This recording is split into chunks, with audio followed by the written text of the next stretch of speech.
Cuando Pablo contaba, yo pensaba en dos cosas. La primera es que no siempre las situaciones se dan así, y en esta iglesia hemos pasado por situaciones en que las respuestas de Dios no han sido así, pero siempre hemos estado alabando a Dios, por sus respuestas. Y eso es lo bueno. Y lo segundo que pensaba en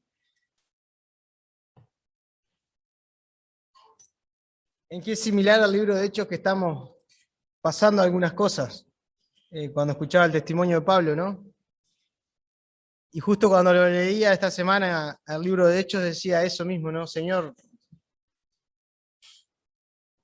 qué bueno poder vivir así, como vivía aquella iglesia, tan cerca de ti, experimentándote tan real, tan personal, y tantos añadiéndose a la salvación, tantos siendo libres, tantos siendo perdonados y tantos adorándote. Y sinceramente en mi corazón pensaba, como iglesia, cómo estamos en eso, ¿no? De querer que otros sean parte del pueblo de Dios. La otra vez que prediqué, perdón, terminé allí en Hechos capítulo 1 y me faltaron aclarar algunas cosas que tenía anotadas, pero no las dije. Y es que dice ahí en el versículo 26, y les echaron suerte y la suerte cayó sobre Matías, en el capítulo 1 de Hechos 26.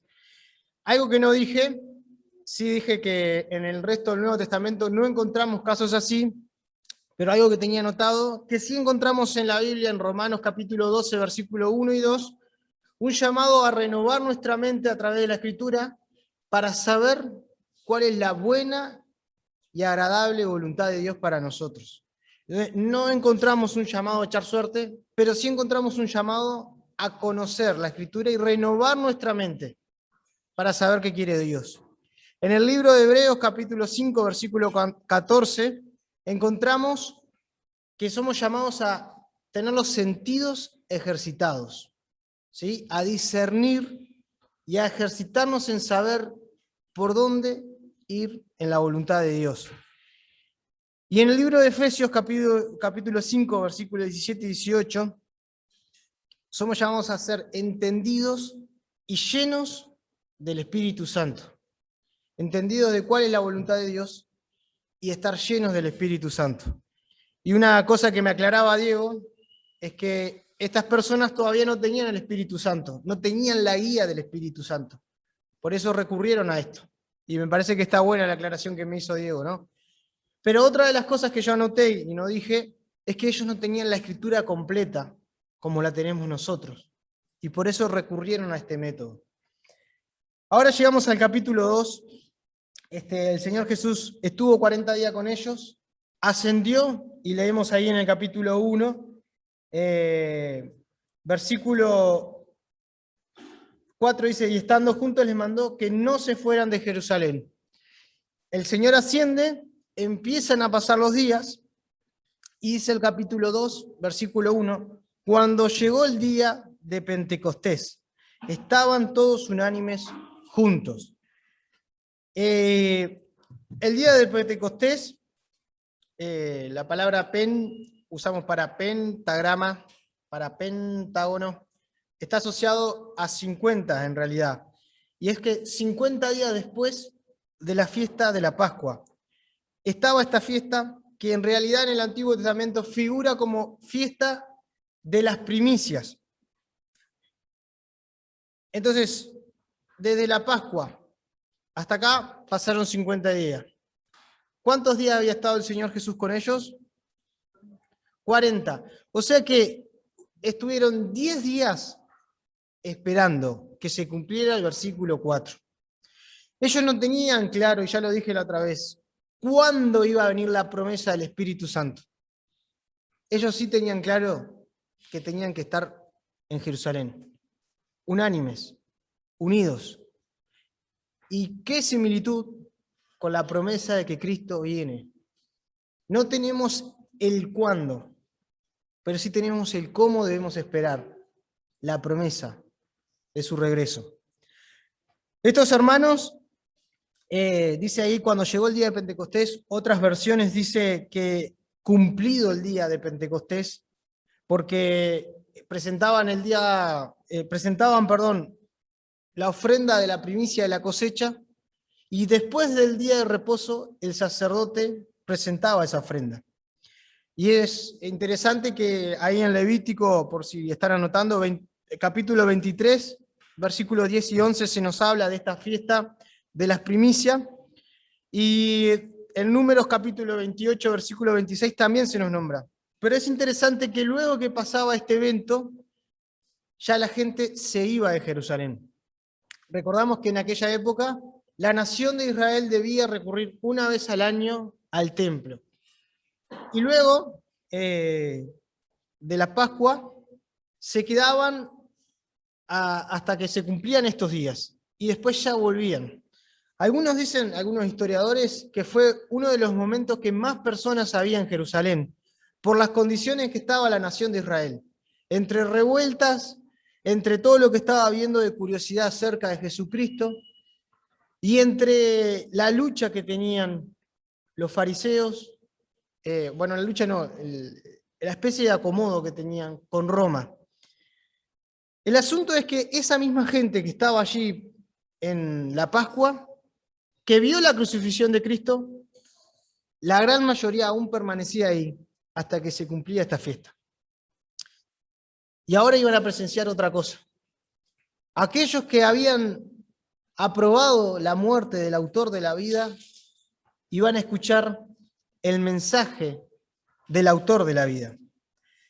Dice que la iglesia, o estos 120, mejor dicho, que se estaban en el aposento alto, como vimos en el estudio anterior, estaban todos unánimes juntos. La traducción, una de las traducciones que utilizan las diversas lenguas, dice que estaban todos de una misma mente y una misma voluntad. Yo me preguntaba si la iglesia cristiana, si el pueblo de Dios puede volver a estar así, de una misma mente y una misma voluntad. Y me gustó esa aclaración, porque a veces podemos llegar a pensar lo mismo, pero no ejecutamos lo mismo. Y ¿saben qué? Tristemente ya en el libro de Hechos vamos a encontrar que la iglesia empieza a tener divisiones, distintas formas de pensar, separaciones. Vamos a llegar a la carta de Corintios donde ya la cosa estaba muy complicada, pero en su comienzo estos 120 hermanos dice que estaban en un mismo pensamiento y en una misma voluntad. Y ese es el llamado a la iglesia. Esperar que Cristo venga de esta forma. Poniendo nuestra fuerza, nuestro tiempo, nuestra energía, nuestros pensamientos en lo mismo. Que nuestro Dios sea glorificado. Que nuestro Dios sea conocido. Vamos a hablar un poco después del versículo 11, de hablar de las maravillas de nuestro Dios. Un poco lo que escuchábamos en esta mañana, que nos contaba Ñancay, que nos contaba Pablo, y que tal vez muchos están experimentando. Algunos no han asistido este domingo porque están con gripe y nos parece que es sabio cuidarse de esta forma. Pero qué bueno poder experimentar a Dios allí en sus hogares. Dice allí, en el versículo 2, luego de estos 10 días de espera, donde no se sabía cuándo la promesa se iba a cumplir, pero sí sabían de quién venía la promesa y que no iba a fallar. Y esto es lo mismo para nosotros, hermanos. Aunque el tiempo pase, su promesa no tarda y se va a cumplir. Dice allí en el versículo 2, y de repente vino del cielo un estruendo como de un viento recio que soplaba, el cual llenó toda la casa donde estaban sentados. Y se les aparecieron lenguas repartidas como de fuego, asentándose sobre cada uno de ellos. Dice allí en el versículo 2, y de repente vino del cielo. Me gusta esto como en un instante, ¿no? Como en un momento. Y vuelvo a lo mismo, qué similitud con la venida de nuestro Cristo. Va a ser en un momento, en un instante, pero va a volver. Y del cielo, no es algo que va a surgir de esta tierra, es que el obrar de Dios es un obrar espiritual, pero que desciende de lo alto. Y nunca debemos pensar que el obrar de Dios trasciende por la parte humana, por lo que nosotros somos capaces. Dice allí que vino un estruendo, como un viento recio. Ahí en el libro de Juan, en el capítulo 3, el Señor Jesús está hablando con Nicodemo, ¿no? Y él dice ahí que los hijos de Dios son como el viento, ¿se acuerdan de eso? Que sopla, que no sabemos ni de dónde viene ni hacia dónde va. Así son los nacidos del Espíritu, dice Dios. Y es que la Biblia, en el libro de Ezequiel, por ejemplo, también encontramos que el Espíritu se lo representa como viento. No sabemos si fue un viento literal o si es una forma de expresarnos lo que pasó con el obrar del Espíritu Santo allí.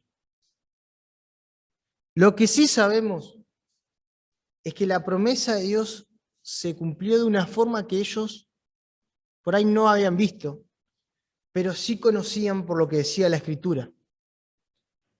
Este viento, dice que vino del cielo un estruendo, algo que escucharon ellos, como un viento recio, que soplaba, el cual llenó toda la casa donde estaban sentados. Y es interesante que ellos estaban en esta posición sentados, ¿no? Como en esa armonía, en ese hay que esperar, en ese tenemos que estar acá, en ese hay momentos que hay que pausar. Y dice allí en el versículo 3, y se les aparecieron lenguas repartidas como de fuego, asentándose sobre cada uno de ellos. Dice que se le aparecieron lenguas como de fuego. Muchos creen que la palabra fuego ahí se debe a que el fuego es sinónimo de purificación. Y Juan el Bautista dijo que iba a venir uno que iba a bautizar en fuego. A mí me hizo acordar esta parte del fuego y las lenguas a Isaías, cuando ve aquella visión donde ve al Santo, Santo, Santo, al Señor de los ejércitos. Y lo primero que sucede es que sale un tizón y le tocan sus labios. Y allí sus labios son purificados. El obrar de Dios purifica nuestro hablar.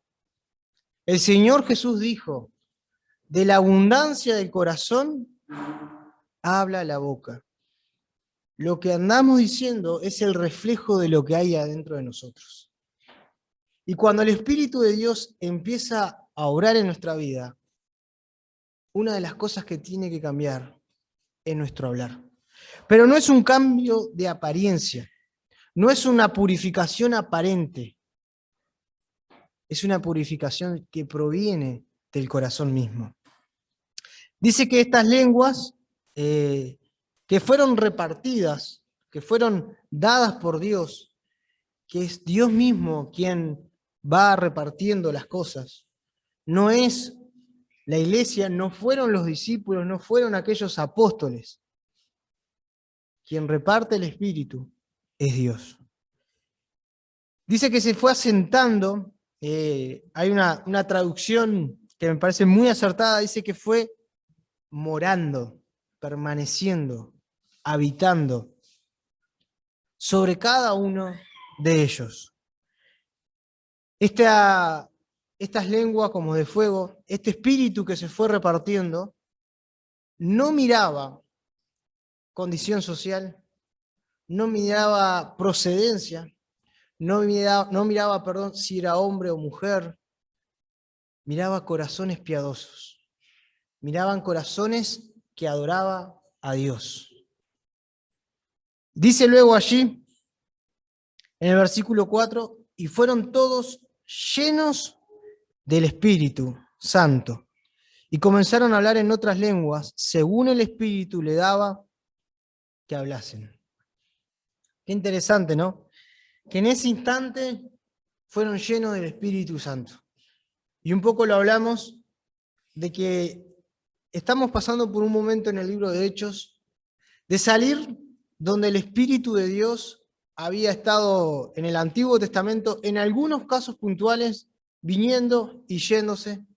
Recordamos, por ejemplo, a David, recordamos incluso a Saúl en aquel momento que vino el Espíritu de Dios y profetizó. Recordamos a los que trabajaron en el tabernáculo, pero luego ese Espíritu de Dios, esa presencia de Dios, habitó en el tabernáculo y habitó en el templo que estamos estudiando, que va a construir Salomón. Hasta que llega un momento que esa gloria, que ese Espíritu se va del templo. Y después viene la deportación, la destrucción del templo. Se vuelve a levantar un nuevo templo. No encontramos en la Escritura que el Espíritu de Dios haya vuelto a ese nuevo templo. Pero siempre fue en algún lugar físico. Los israelitas, la nación de Israel, esta gente identificaba el Espíritu de Dios en el lugar físico.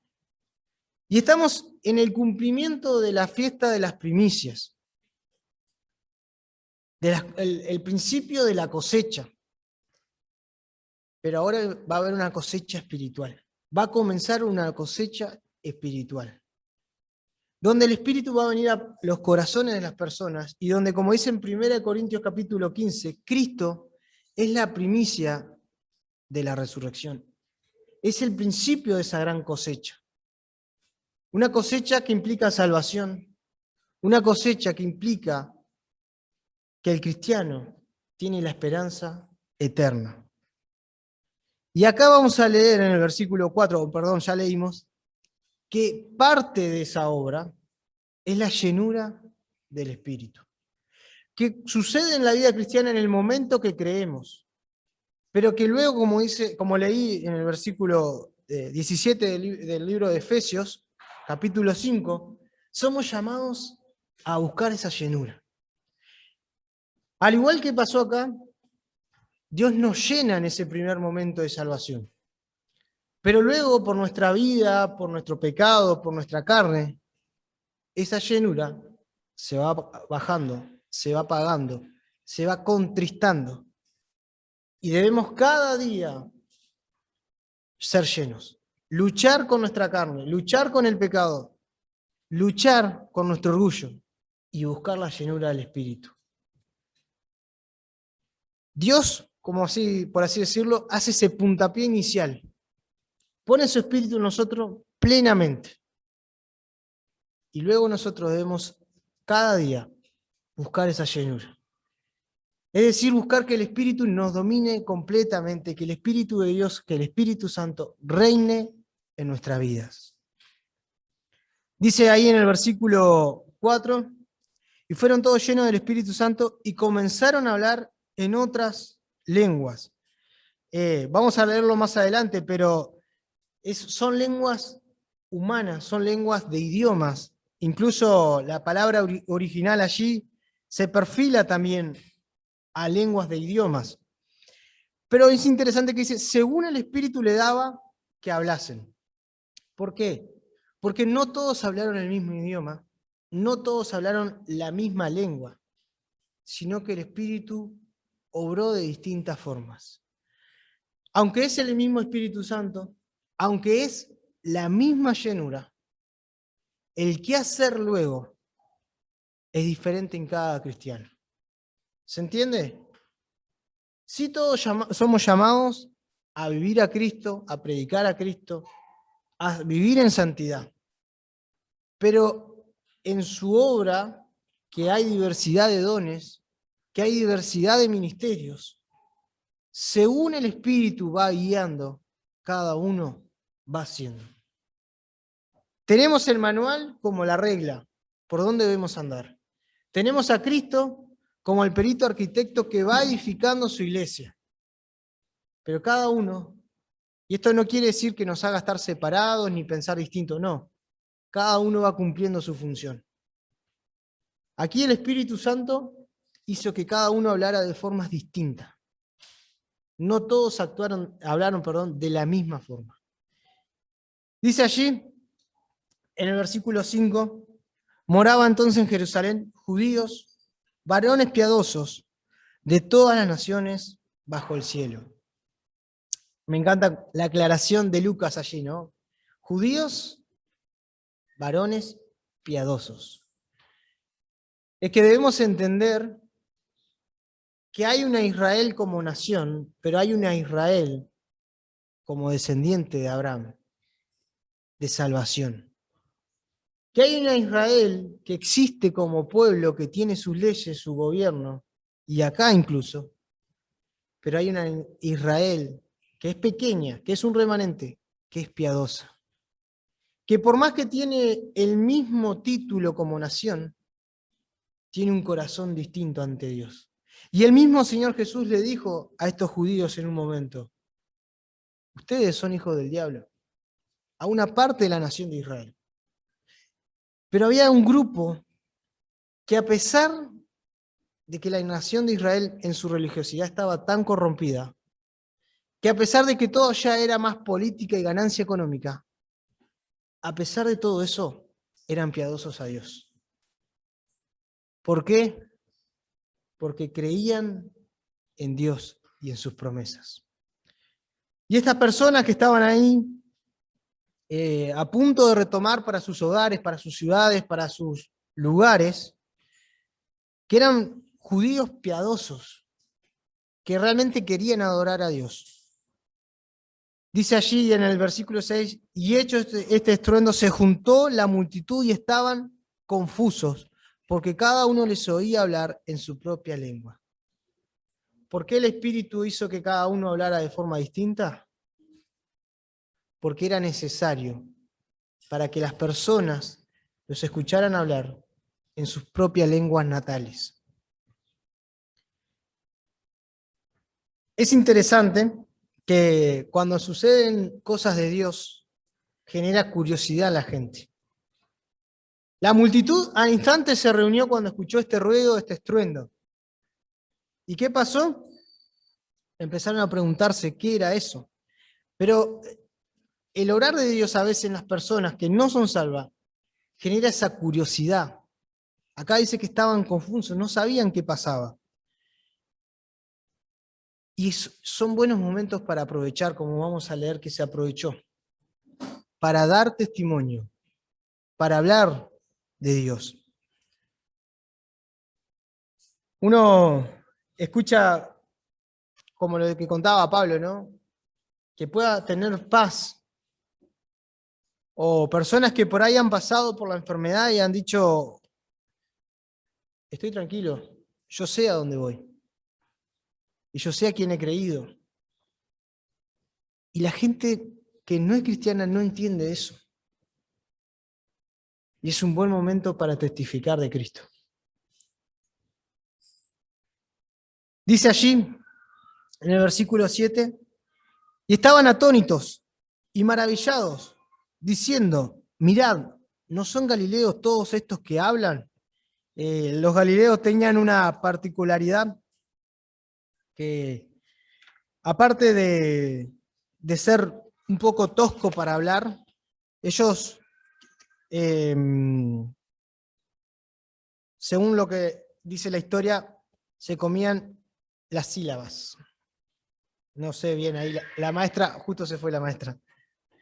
Pero su forma de hablar del Galileo no era muy, muy prolija, por así decirlo.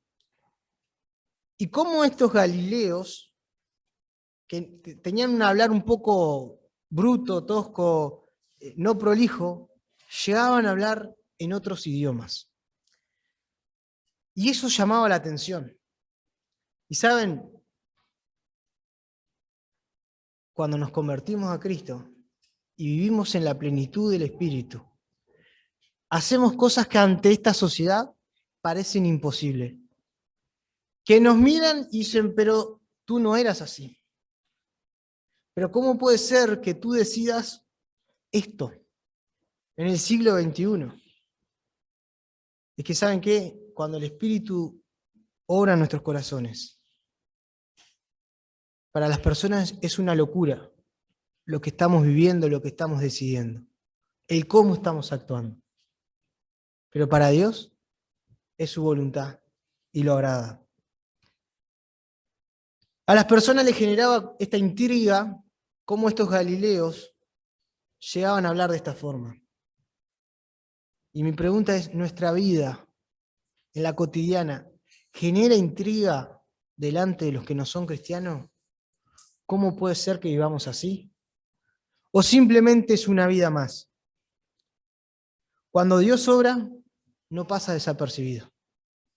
Cuando un cristiano está en la plenitud del Espíritu Santo, marca presencia, pero no por él, no por su nombre, su apellido o por su personalidad, porque el Espíritu de Dios se muestra. Dice que estaban todos atónitos y maravillados. Dice el versículo 8, ¿cómo pues le oímos nosotros hablar cada uno en nuestra lengua en la que hemos nacido? Si alguno quiere buscar un poco más en la Biblia acerca del hablar de lengua, le sugiero leer 1 Corintios capítulo 14. Seguramente en el libro de Hechos vamos a retomarlo más en profundidad. Pero claramente este hablar en lengua, que es como de fuego, no fue fuego, es un hablar, dice acá en el versículo 8, cada uno en nuestra lengua en la que hemos nacido. Es una lengua de idioma, es una lengua humana.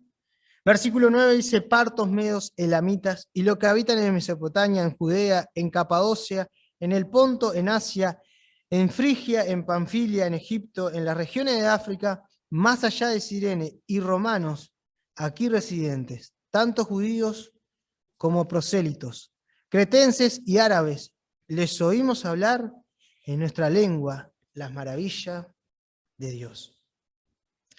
Por si quedaba duda, si, bueno, capaz que hablaron en hebreo o en griego y todos se entendieron, si bien el griego unificaba mucho las lenguas, ellos dicen en la lengua en la que hemos nacido, en su lengua maternal, en la lengua que fueron criados. Y me llama la atención que incluso dice en árabe. Y ellos lograban hablar a través del Espíritu en estos idiomas. Y las personas se entendían. Sin estudios, sin preparación, siendo por ahí de un lenguaje sencillo, simple.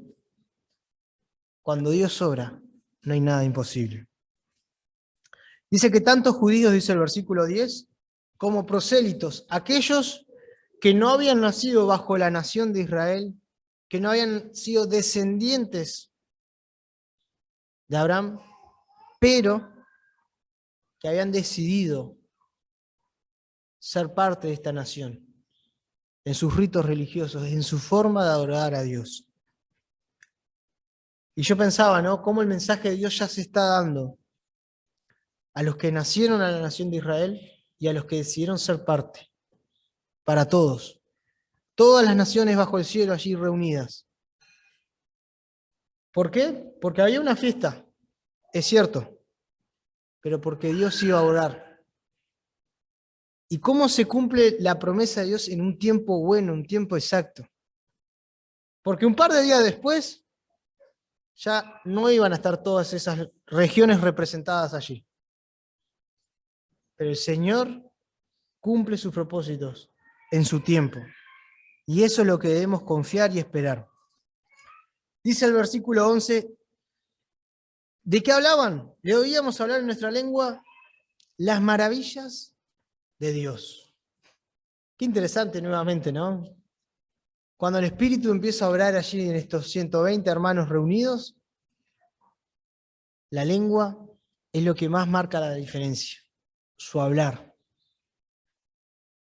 Y aunque sea reiterativo, pensemos nosotros si nuestro hablar, si nuestro diálogo, si nuestra lengua, si de lo que hablamos, es como dice acá, eran de las maravillas de Dios.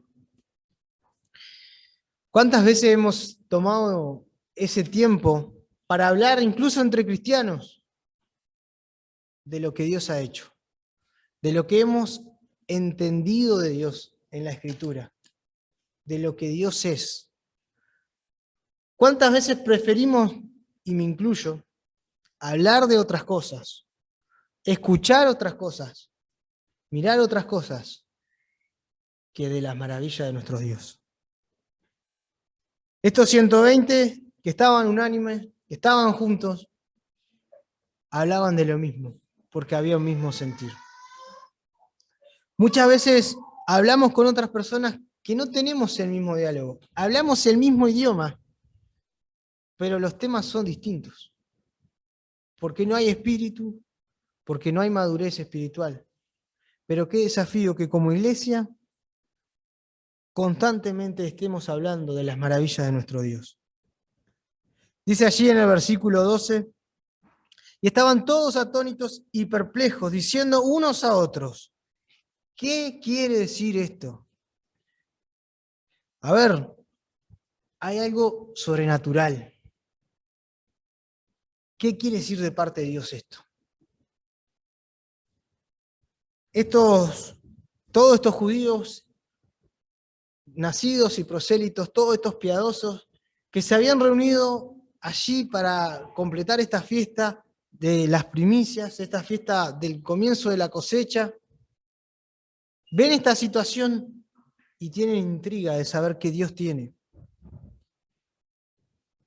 Pero en el versículo 13 leemos esa frase tan conocida, mas otros burlándose decían, están llenos de mosto, están borrachos.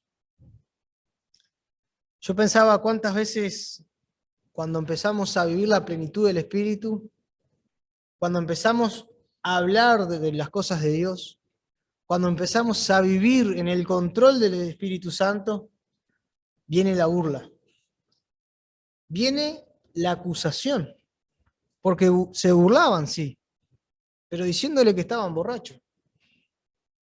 ¿Y cuántas veces nosotros ante esta acusación o ante estas burlas callamos, nos avergonzamos, enmudecemos, o tal vez incluso más, negamos?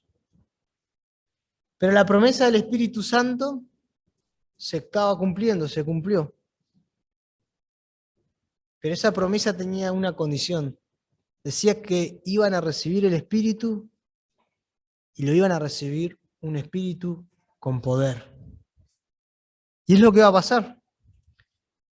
Ante la burla, ante el están borrachos y negar el obrar de Dios, dice el versículo 14, entonces Pedro, poniéndose de pie, con los 11 alzó la voz y les habló diciendo, es el Pedro restaurado, el que había negado al Señor Jesús poco tiempo atrás. Es el Pedro que cuando el Señor le dice allí en la playa, ¿me amas?, aún seguía pensando en otros. Y aún no se sincerizaba, o sea, se hacía sincero, delante de Dios, delante de Jesús. Hasta que entendió, Señor, tú lo sabes todo. Es el Pedro que ante el obrar del Espíritu Santo no calla. Aun cuando habían burlas y menosprecio, diciendo estos son galileos, sino que se pone de pie. Toma acciones, no queda pasivo. Pero no está solo. Dice la Biblia allí, se puso de pie con los 11. Es que la obra de Dios no se hace solo. Somos un pueblo, somos una nación, somos una familia, que estamos para luchar juntos hacia adelante. Buscando el bien unos de los otros, sin duda que sí, pero buscando el mejor bien, el bien supremo, que es Cristo. Y dice que alzó la voz, no le dio vergüenza, no se puso con trabas, no fue como, bueno, para pasar un poco desapercibido o para que no se compliquen las cosas. Les voy a decir a algunos por acá, no siguió la escuela de los rabinos que tomaba grupos pequeños y les enseñaba, sino como Jesús hizo en otros momentos, también alzó la voz y habló. Y les habló diciendo: varones judíos y todos los que habitáis en Jerusalén, esto sea notorio y oíd mis palabras. Como presten atención. Yo pensaba cuántas veces queremos hablar el mensaje de Dios y lo hacemos como con pocas ganas, o lo hacemos como quien dice: sí, cayeron las bolsas de valores en Hong Kong. Yo siempre digo esa frase. Como una cosa más, ¿no? Como sí, una noticia más. Pero Pedro dice: no, escuchen, préstenme atención. Es que cuando estamos convencidos de quién es Jesucristo, del poder de su Espíritu en nosotros y de cuál es la voluntad del Padre, lo vamos a hacer con ganas. Dice el versículo 15: porque no están ebrios, como vosotros suponéis, puesto que es la hora tercera del día. Es decir, son las 9 de la mañana. Muchos de los judíos, según la tradición, no comían hasta esta hora, a las 9 de la mañana, ni bebían debido a la fiesta. Pedro aclara: mira, esas acusaciones son falsas. Y no se pone a defenderse mucho, sino que dice el versículo 16: mas esto es lo dicho por el profeta Joel. ¿Qué hace Pedro? Recurre a las Escrituras. No es como un amuleto, no es como un algo mágico. Hay que hacerlo porque es así. No, porque el poder no está en nuestras palabras. El poder está en la palabra de Dios. Porque nuestras palabras no son vivas, pero la palabra de Dios es viva. Porque nuestras palabras no son eficaces para salvación. Por ahí podemos ser eficaz para convencer a alguien, para argumentar cosas, pero la palabra que es eficaz para salvación es la palabra de Dios. Entonces Pedro, cuando se levanta, lo que hace es hablar la palabra de Dios. No voy a desarrollar ahora el estudio de las palabras de Pedro, pero sí quiero invitarlos a que puedan leer el libro de Joel. Joel, dicen muchos. Este profeta, que es pequeño el libro, para poder tener un pantallazo mejor. Sí quiero cerrar con este pensamiento. La iglesia primitiva estaba unánime, recibió el Espíritu y la acción se comienza a ver en su lengua, en su hablar. Hoy la iglesia, tal vez en medio de una pandemia, debe permanecer unánime, debe ser llena del Espíritu y debe tener un hablar distinto a lo de esta sociedad. ¿Bien, Kai?